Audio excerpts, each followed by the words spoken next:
Hello everyone. So here we have a question from differential equation from J Advanced 2021. So let's solve this question. The question is for any real number alpha and beta, let y alpha beta x, मतलब y is a function of x dependent on alpha and beta. X is a real number. Be the solution of this differential equation. ये इस equation का solution है, ठीक है?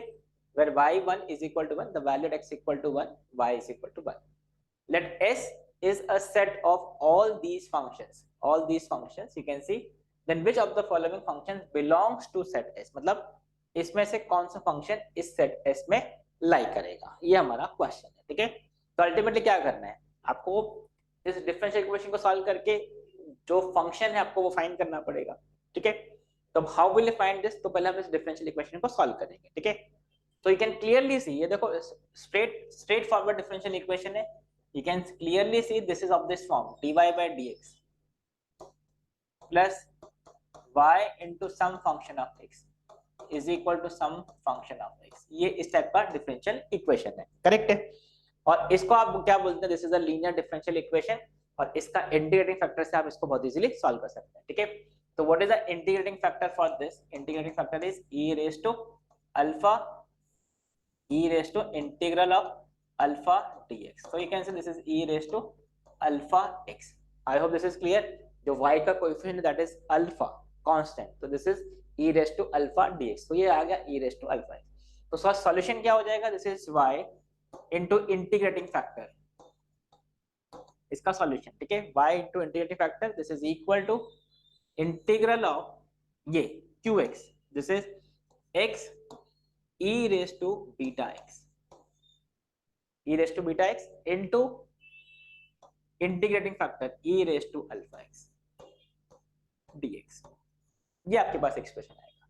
So you can see here this is y into e raised to alpha x is equal to x e raised to alpha plus beta x dx. ये आपके पास differential equation का solution, मतलब basically आपको ये equation मिलेगा, ठीक है? अब इसको इंटीग्रेट करना पड़ेगा जो कि अल्फा बीटा पर डिपेंडेंट होगा. तो अब थोड़ा ध्यान से देखिए, इसमें alpha plus beta, alpha beta कोई भी रियल नंबर हो सकते हैं, can see alpha beta can be a number. अब अगर अल्फा बीटा का वैल्यू जीरो हो गया तो फिर तो डायरेक्टली इंटीग्रेट हो जाएगा. बट अगर अल्फा प्लस बीटा का वैल्यू जीरो नहीं है तो आपको देखो x इंटू समथिंग आएगा, मतलब आपको e रेस टू समथिंग, मतलब आपको बाई पार्ट्स अप्लाई करना पड़ेगा, ठीक है? तो there will be two possibilities. If I take let's say alpha plus beta is equal to zero, तो अल्फा प्लस बीटा अगर जीरो है तो you can clearly say this will become y into e raised to alpha x is equal to, ये zero put किया तो ये one हो गया, तो what is the integration? x square by 2. इसका इंटीग्रेशन क्या आ जाएगा? x square by 2 plus constant of integration, constant of integration. अब ये जो c का वैल्यू है वो क्या होगा? तो यू कैन सी, अगर हमको c का वैल्यू फाइंड करना है तो यहाँ पे कंडीशन गिवन है y1 is equal to 1.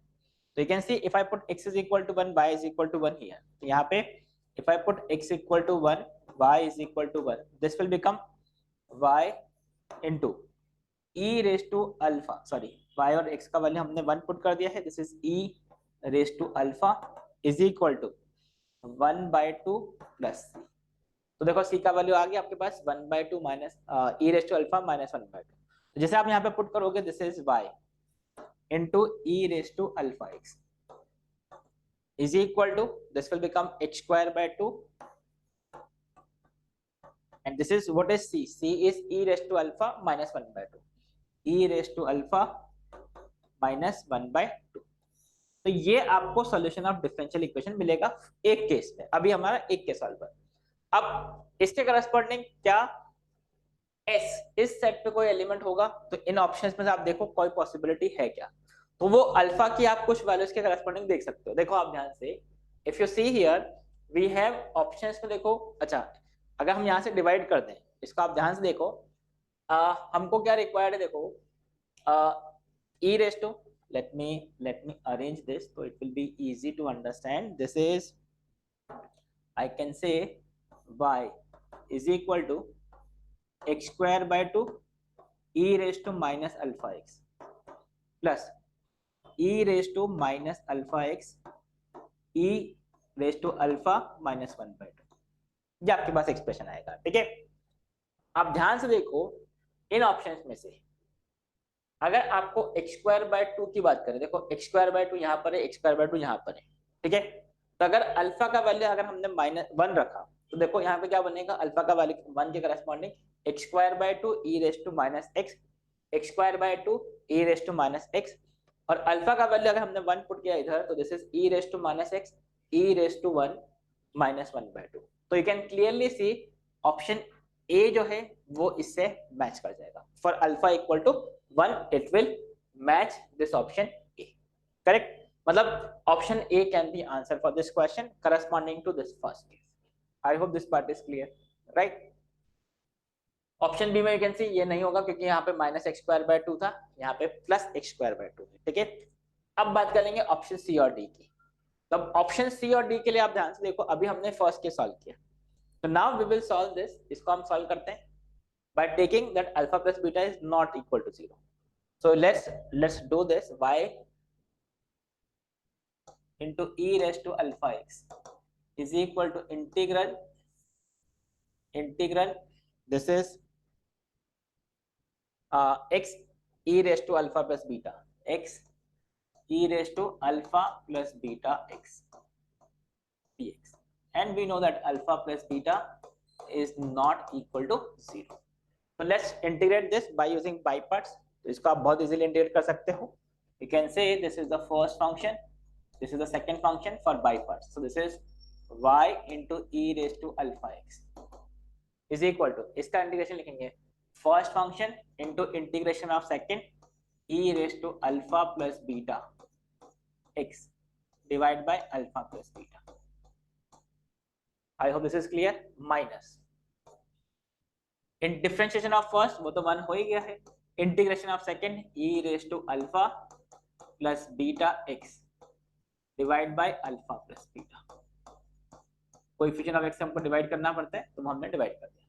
So what is this, this is y into e raise to alpha x is equal to x e raise to alpha plus beta x upon alpha plus beta, right. Minus, अब इसका integration क्या होगा, you can clearly see e raise to alpha plus beta x upon alpha plus beta का whole square, और ये plus constant of integration, ठीक है। तो अब पहले तो हम क्या करते हैं, इसको कांस्टेंट ऑफ इंटीग्रेशन फाइंड कर लेते हैं, ठीक है। या फिर आप एक काम और कर सकते हैं कि हम, अच्छा पहले कांस्टेंट ऑफ इंटीग्रेशन फाइंड कर लेते हैं। What is x equal to 1, y equal to 1, बराबर, this curve is passing through 1, 1, right? तो इसमें पुट करोगे, this will become e raised to alpha, x equal to 1, y equal to 1, this will become 1, this is e raised to alpha plus beta upon alpha plus beta, minus e raised to alpha plus beta upon alpha plus beta whole square, ठीक है। x equal to 1, y equal to 1 और ये plus c। I hope this is clear, ठीक है। तो what is the value of c, c का value आप directly बोल सकते हो दिस माइनस दिस, ठीक है। तो मैं अब डायरेक्टली यहाँ पे पुट कर देता हूँ इन वैल्यूज को। तो you can see here this is, you can see this is, you can C y e raised to alpha x is equal to x e raised to alpha plus beta x upon alpha plus beta, ठीक है। थोड़ा calculation है जो आपको करना पड़ेगा। This is e raise to alpha plus beta x upon alpha plus beta whole square, right. अब C का वैल्यू देखो, सी का वैल्यू हमने यहाँ पर पुट किया, तो this is C is equal to this minus this, तो ये क्या हो गया, e raise to alpha minus e raise to alpha plus beta upon alpha plus beta, और ये plus you can see e raise to alpha plus beta upon alpha plus beta whole square, alpha plus beta whole square, ये अपने पास function आया, ठीक है। And now if I divide this, अब इसको हमने क्या किया, इसको हमने डिवाइड कर दिया ई रेज टू अल्फा एक्स से। क्यों ई रेज टू अल्फा एक्स से डिवाइड किया, उसका रीजन समझ लो। बिकॉज आप ध्यान से देखो, जो ऑप्शन है उसमें आपको y fx फाइंड करना है, तो fx फाइंड करना मतलब y is equal to f x, y find करना है, ठीक है। तो हमने इसको अल्फा एक्स से फ्री कर दिया, तो डिवाइड कर देते हैं। तो जैसे आप डिवाइड करेंगे this will become y is equal to x upon alpha plus beta. अब यहाँ पे डिवाइड करोगे, देखो अल्फा एक्स कैंसिल हो जाएगा, e raise to beta x आ जाएगा, माइनस सेम लॉजिक से यहाँ पे देखो डिवाइड करेंगे, beta x alpha x cancel हो जाएगा, e raise to beta x upon alpha plus beta whole square minus, you can see इसके आगे आप ये कांस्टेंट टर्म है, तो इसके आगे आप e raise to minus alpha x directly लिख दो, तो this is plus e raise to alpha minus e raise to alpha plus beta upon alpha plus beta, और ये plus e raise to alpha plus beta whole square और into e raise to minus alpha x. तो I hope this is clear. हमने क्या किया है एक बार फिर देख लेते हैं, e raise to alpha x से हमने इस पूरे एक्सप्रेशन को डिवाइड कर दिया, ठीक है। तो ये आपका एक फाइनल सॉल्यूशन बना है अल्फा और बीटा की टर्म में। अब आपको ये देखना होगा कि किसी वैल्यू ऑफ अल्फा और बीटा के लिए क्या आपका कोई आंसर सी और डी में से मैच करता है। तो आप इसको आप ध्यान से देखना है कैसे आप मैच करोगे। तो देखो just observe this option c और डी को, e raise to minus x, यहाँ पे e raise to minus x दोनों जगह, e रेस टू माइनस दोनों ऑप्शंस में, ठीक है। Here also we have e raise to x by 2, तो ये आपको समझ में आ रहा है। देखो 1/2, यहाँ पे 4, यहाँ पे 4, तो अगर हम अल्फा और बीटा का वैल्यू ट्राई करें 1 और 1, मतलब अल्फा बीटा का अल्फा प्लस बीटा का वैल्यू हमने 2 पुट किया, ठीक है। तो देखो क्या बन सकता है ऑप्शंस को देख के समझ में आना पड़ेगा। तो अल्फा और बीटा का वैल्यू अगर हम 1 1 पुट करते हैं तो दिस विल बिकम, यहाँ लिख देता हूँ, this is y is equal to, जैसे आपने 1 पुट किया this will become x/2 e raise to x, ठीक है, x/2 e raise to x minus this will become 1 by e raise to x by 4, तो ये e raise to x by 4। I hope this is clear. x का value हमने put कर दिया, sorry beta और alpha का value 1 1 हमने put कर दिया। अब यहाँ पे देखें तो this will become e, this will become plus e minus this will become e square by 4 by 2, e square by 2, this will become e square by 4, तो ये e स्क्वायर बाय 4 और this will become e raise to minus x। You can see alpha का value 1 हमने put कर दिया। तो now you see here if you just arrange the terms, this is y,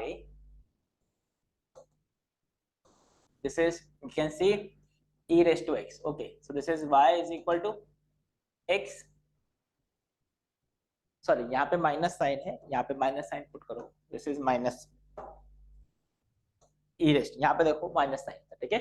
तो you can see here this is e raised to x common, e raised to x common आ जाएगा यहाँ से, e raised to x by 2, in fact e raised to x by 2 common आ गया, this will become x minus 1/2, this is clear right. और इसको अगर आप ध्यान से देखें तो this will become e minus this is e square by 4, ठीक है, e raise to minus x। I hope this is clear. तो अगर आप ऑप्शंस में चेक करते हैं तो ऑप्शंस में क्या होगा देखते हैं, this is you can see e minus e raise to e minus e square by 4 e raise to minus x, you can see e minus e square by 4 e raise to minus x, और ये first term देख लो e raise to x by 2 x minus 1/2 e raise to x by 2 x minus 1/2, ठीक है। तो मतलब option D इससे क्या होगा, ऑप्शन सॉरी सी इससे मैच कर जाएगा, ठीक है। ऑप्शन डी में you can clearly see option D match नहीं होगा, ठीक है। तो देखो क्वेश्चन थोड़ा मतलब डिफरेंशियल इक्वेशन पार्ट बहुत इजी था, बट इसमें प्रॉब्लम ये है कि ऑप्शंस में से जो सेलेक्ट करना है इसके लिए आपको थोड़ा सा वैल्यू सब्स्टिट्यूट करके देखना पड़ेगा। So I hope this is clear. So basically the question is as set में इन ऑप्शंस में से ए और सी ऑप्शंस लाई करेंगे, that is the answer for this question, okay. So that's it for this question, thank you, bye bye.